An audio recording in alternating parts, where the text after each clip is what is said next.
안녕하세요. 준스트의 준우입니다. 국가가 이제 만들어지고 이제 좀 인정이 되기 위해서는 세 가지가 필요하잖아요. 영토, 국민, 주권. 이 가운데 영토는 이제 말 그대로 주권이 미치는 땅을 중심으로 많이 생각을 했었는데요. 땅만 있는 게 아니죠. 영해, 바다하고 영공, 하늘도 같이 포함이 되는데요. 특히나 바다의 중요성은 예전보다 점점 더 커지고 있습니다.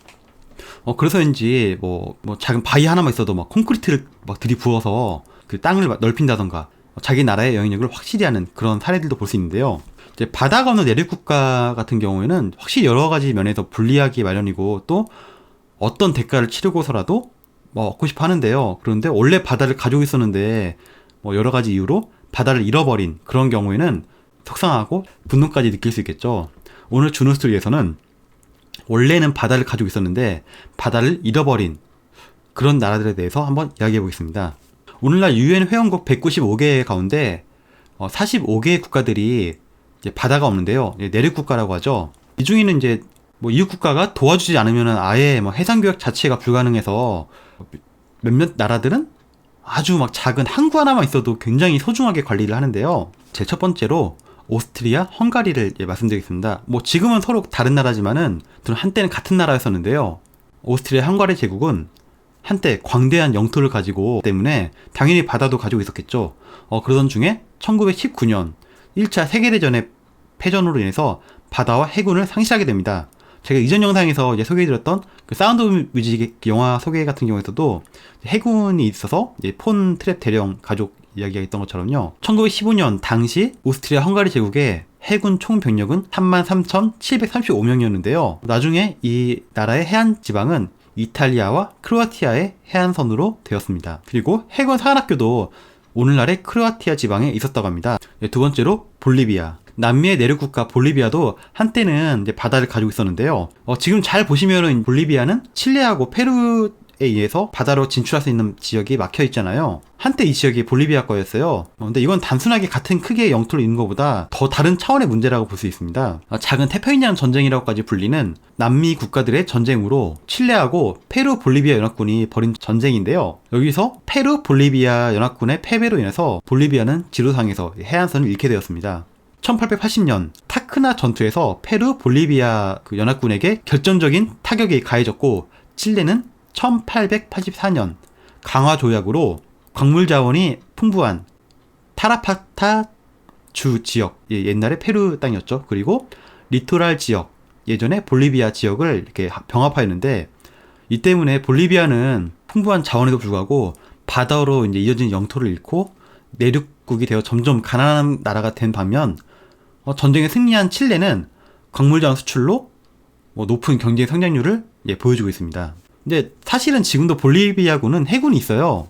바다가 없는데 어떻게 해군이 있냐 이러겠는데 뿌노, 키키타카, 호수에 언제 될지 모르는 전투력을 이게 사용하기 위해서 아쉬운 데를 그곳에 주둔해서 이렇게 미래를 준비하는 중이지만은 사실상 이제 관광명소로 되어버려가지고 외화벌이라는 그런 역할에 좀 더 충실하고 있는데요.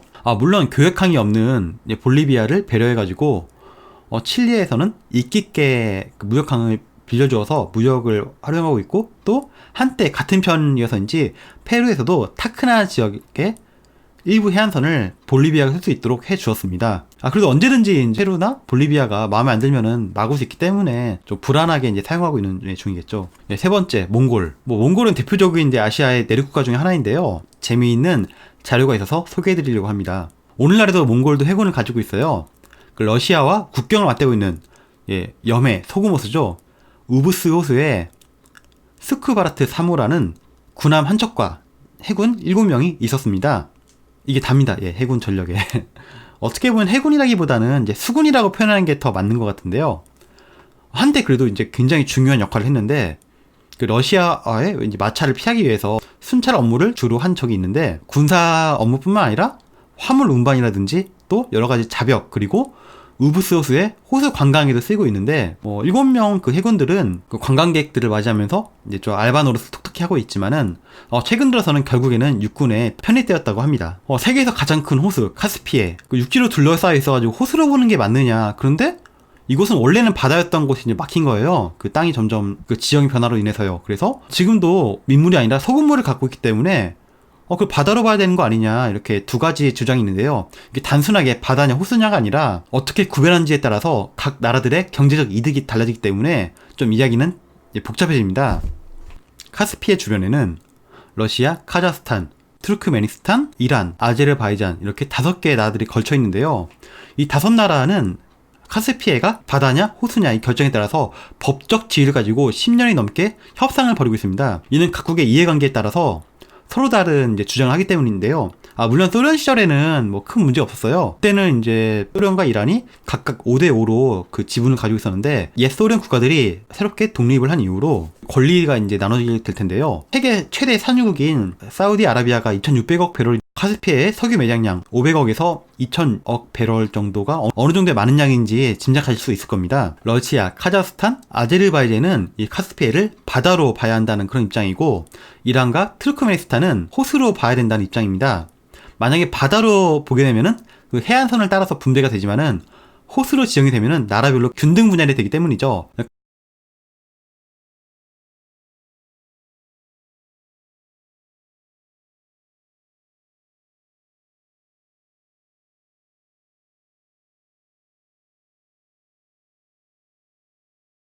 또 이제 반대로 간신히 내륙 국가를 면한 겨우겨우 바다를 확보한 나라도 있는데요. 바로 보스니아, 헤체르, 체고비나입니다. 흔히 우리는 보스니아라고 부르는데요. 영토의 크기는 대한민국의 절반 정도에 해당을 하지만은 항구는 겨우 딱 한 개를 가지고 있어요. 바로 네움 항구입니다. 당연히 이 지역은 예로부터 교역을 중심으로 발달을 하였는데요. 최근 인기리에 용두사미로 막을 내린 미드 왕자의 게임의 유명 배경지인 크로아티아의 두브로니크는 물론 크로아티아의 도시지만은 크로아티아 만약 수도에서 이곳까지 가게 된다면은 국경선을 2곳을 지나야 해요. 바로 이 네움 항구 덕분인데요. 차로 이제 10분도 안 되는 거리지만은 국경선을 2번을 넘어서야 되는지 좀 이렇게 불편함을 겪을 수 있습니다. 당연히 이제 국경이기 때문에 여권 검사는 필수고요. 그리고 도시 국가들을 제외하고 해안선도 세계에서 가장 짧은 10km에 불과하다고 합니다. 참고로 도시국가 모나코의 해안선은 4km입니다. 바다가 있으면은 외국으로부터 이제 교역도 쉽게 하고 액화, 천연가스, 원유 등도 이제 쉽게 이런 에너지들도 파이프 꽂아가지고 항구를 통해서 직접 이렇게 전달할 수 있지만은, 그러니까 내륙 국가들이라면은 이웃 나라들의 이제 신세를 지거나 뭐 당연히 뭐 공짜 없죠. 지불해야 되고 또 그만큼 안정적이지도 않고요. 우리나라 같은 경우도 3년이 바다이기 때문에 물론 육로 수송은 좀 어려움이 있지만은 대신 이 바다 수송을 우린 충분히 이용했었는데요. 항구가 있는 바닷가에 공장을 짓고 또 바로 물건을 만들어서 수출을 하여서 지금 같은 경제 대국이 된 것은 아닌가 싶습니다. 오늘 이야기도 흥미로우셨다면 좋아요와 구독 부탁드립니다. 감사합니다.